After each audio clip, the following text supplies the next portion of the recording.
Pinagmulta ang mahigit sa 500 negosyante sa Calasiao, Pangasinan na bigong mag-renew ng permit. Ang detalye sa report ni Joan Punsoy.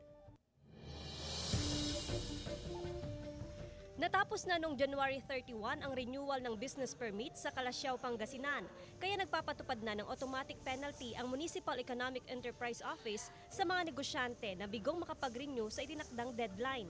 Ang penalty is 25% of all fees and charges, tax fees and charges na yun, saka 2% per month ng late.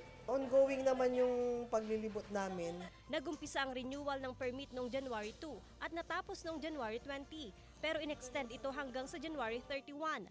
Mahigit 2,400 ang rehistradong negosyante noong 2023. Ngayon, mahigit 500 pa ang hindi nakakapag-renew. Kasi alam niyo naman po, kinikita dito, bayad ng paninda. Pero pag naka-renew, babayad din na para po. Marami ang nag-renew ng permit para maipagpatuloy ang negosyo. Inano namin ng permit ng mas maaga para at least hindi na po kami maabala. At least pag halimbawang may umikot man, okay na po, wala na po kaming problema. Sisimula ng pagbibigay ng notice sa mga delinkwenteng negosyante sa Marso. Sakaling hindi pa tumalima, posibleng ipasara ang kanilang pwesto at ipatigil ang kanilang operasyon. Kasama si Ron Alister Taniedo, Joan Punsoy, One North Central Luzon.